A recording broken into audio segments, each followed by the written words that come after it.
Joseph Murphy, The Treasure House of Infinity. The Bible says, "I am come that they might have life, and that they might have it more abundantly." John 10:10. You are here to lead a full and happy life, to glorify God and enjoy Him forever. All the spiritual, mental, and material riches of the universe are the gifts of God, good in themselves and capable of a good use. God is the giver and the gift. Man is the receiver. God dwells in man, and this means that the treasure house of infinite riches is within you and all around you. By learning the laws of mind, you can extract from that infinite storehouse within you everything you need in order to live life gloriously, joyously, and abundantly. Your right to be rich. You were born to be rich. You grow rich by the use of your God-given faculties, by tuning in with the infinite, and as your mind becomes productive and full of good ideas, your labor will become more productive and will bring you all kinds of material riches. It is your feeling of oneness with God in your heart that makes you rich, and you are rich according to your mental attitude and faith in all things good.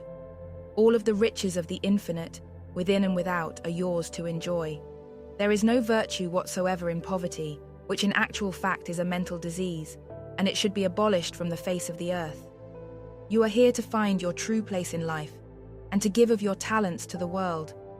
You are here to expand and unfold in a wonderful way, according to a God-given potential, and to bring forth spiritual, mental, and material riches which will bless humanity in countless ways.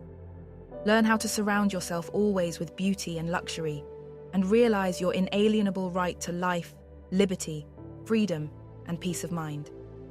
It is your divine right to dramatize, reveal, portray, and express the power, elegance, and riches of the Infinite One. The science of getting rich. This is a universe of law and order, and there are principles and laws by which all of our experiences, conditions, and events take place. There is a definite law of cause and effect in everything. The science of getting rich is based on the law of belief. If thou canst believe, all things are possible to him that believeth. Mark 9:23. The law of life is the law of belief. To believe is to sincerely accept something as true. Believe in the abundant life, the happy life, the successful life, and live in the joyous expectancy of the best, and invariably the best will come to you. It is the belief of man that makes the difference between wealth and poverty, between success and failure, and between health and sickness. It is a cosmic law that like thoughts always produce like effects. Therefore, any man who boldly claims the riches of the infinite will receive them. You were born to be rich. You were born with all the equipment necessary to lead a full, happy, and successful life. You were born to win, to conquer, to rise above all obstacles, and to demonstrate the glories and beauties within you. All the powers, qualities, attributes, and aspects of God are within you. Your life is God's life, and that life is your life now. God is always successful in whatever he undertakes, whether it is a tree or a cosmos. You are one with the infinite and you can't fail. You are not here to earn a mere living. Life is a gift to you. You are here to express life and to give of your hidden talents and abilities through your mind, body, and soul. Your desires for health, abundance, happiness, peace, and true place in life represent the urges, promptings, and intimations of infinite life seeking expression through you. Desire now to make the most of yourself.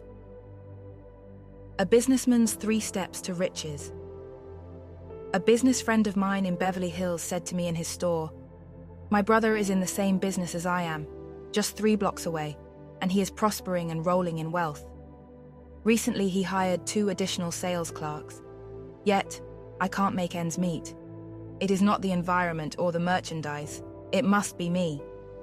I commented that getting rich and advancing in life is not a matter of a certain business or a certain location, that riches are of the mind of man, and that some men of great talent remain poverty-stricken and frustrated, while others who have very little talent or education prosper beyond their fondest dreams. I told him about 3 steps to unfailing riches. He followed these 3 steps and progressed remarkably. First step: never make a negative statement about finances such as, "I can't pay the rent," "I can't make ends meet," "Business is very bad," "I can't pay my bills," and so on. As soon as the negative thought, "I can't," comes to mind, affirm instead, "I am one with the infinite storehouse within me, and all my needs are met instantaneously." It may be necessary to do this 50 times in 1 hour, but persist, and the negative thought will cease to trouble you. Second step, make it a habit during the course of the day to condition your mind to the riches of the infinite by affirming, "God is an ever-present help in time of trouble," and "God is the instant and immediate source of my supply, presenting me with all the ideas necessary at every moment of time and point of space." Third step, lull yourself to sleep every night by reiterating this great truth. I am ever grateful for God's riches that are ever active, ever present, unchanging, and eternal. This businessman faithfully followed this spiritual prescription, and he has advanced by leaps and bounds. He framed the following biblical quotation which stands on his desk. "The wilderness and the parched land shall be glad, and the desert shall rejoice and blossom as the rose." Isaiah 35:1. Recently he said to me, "My mind was a wilderness and a desert. There was nothing growing there but weeds of ignorance, fear, self-depreciation, and a sense of unworthiness. Now I am on the way to victory, achievement, and prosperity." Abundance of opportunity. You are now in the space age, the age of superjets, electronics, space travel, and countless innovations and discoveries in the realms of science, art, medicine, and industry. For example, the fields of computers and electronics are still in their infancy, and they offer endless scope for enterprise. And traffic through the air, even to other planets, is undoubtedly becoming a vast industry, giving employment to countless thousands and perhaps millions of people all over the world. There is abundance of opportunity for men and women who will go with the current of life and cease swimming against the tide. The law of riches is the same for you as it is for all others. It has been said that the amount of fruit that falls to the ground and rots in the tropics every year would feed the whole world. Nature is lavish, extravagant, and bountiful. Man's shortage and lack comes because of his maldistribution and abuse of nature's bounty. Look at the building materials here in the United States. There is enough timber, stone, cement, iron, steel, and other material to build a mansion for every living person in this country. There is enough material to clothe all women like queens and all men like kings. The visible supply, to all intents and purposes, is inexhaustible. You know that the infinite source is inexhaustible. It is the fountain that never runs dry. All things in this universe are made out of one universal primordial substance. The only difference between copper, lead, gold, silver, wood, stones, or the watch on your wrist is the number and rate of motion of the electrons revolving around a nucleus. The whole world and all things therein contained are made out of this universal primordial substance. The infinite storehouse of ideas within you never runs lean. If men need more gold and silver, they can make it synthetically from already existing elements. Infinite intelligence responds to your needs, and it is its constant nature to enlarge itself and to find a fuller expression through you. She found riches within herself. A woman who listens every morning to my radio program wrote to me and said, "Bills are piling up. I am out of work. I have 3 children and no money. What shall I do?" I suggested that she relax and condense the idea of her needs into a little phrase, "God supplies all my needs now." The significance of these words to her meant the realization of all her desires, such as bills paid, a new position, a home, a husband, food and clothing for the children, and an ample supply of money. She repeated the phrase over and over again like a lullaby. Each time she affirmed, "God supplies all my needs now," a feeling of warmth and peace stole over her until she reached the point of conviction and felt the reality of it. This woman shortly achieved astonishing results. Her sister, whom she had not seen in 15 years, visited her from Australia and gave her $5,000 in cash as well as other gifts. She then became a secretary to a doctor and married him within 1 month. She is now supremely happy. The ways of the infinite truly are past finding out. This woman has truly found the storehouse of riches within herself. Poverty is a disease. Disease means a lack of ease, poise, balance, and equilibrium. Look around you, and you will find people in all walks of life, and in all types of businesses and professions who are getting rich and achieving their goals in life, while others living nearby them and in the same work and professions remain poor, ill-clad, and ill-fed. If you were physically ill, you would visit your doctor and have a physical checkup in order to correct the condition at once. No matter how poor you may seem to be, if you habitually begin to think of riches, advancement, expansion, and progress, you will automatically receive a healing response from your subconscious mind, and your good fortune will be multiplied and magnified in countless measures and ways. You may be in debt, however, and have no funds, influence, or tangible assets, but if you will begin to claim, God's wealth is circulating in my life, and there always is a divine surplus, wonders will soon happen in your life. As I was writing this first chapter of this book, an elderly woman phoned me and said it was a miracle. She and her husband had been receiving a very small pension and barely could make ends meet. I had given her a special prayer to use as follows: God's wealth is circulating in my life. His wealth flows to me in avalanches of abundance, and I give thanks for my good now and for all of God's riches. She had kept repeating this prayer knowingly and feelingly many times during the day, and at the end of about 2 weeks, a man called at her door. She said he was out of the blue, and asked her about a lot which she owned in the center of a desert. There were no homes there, no water, only brush and cactus. She had tried for years to sell it, and no one would even look at it. The man said, "Our company wants it to install electricity and power there for construction purposes nearby." She was given $10,000 for the so-called worthless lot. This was not a miracle. It was the response of her subconscious mind to her request. Its infinite ways are past finding out. Thought is the only intangible and invisible power of which you are aware. Whatever you think tends to manifest itself in your life, unless you neutralize it by a contrary thought.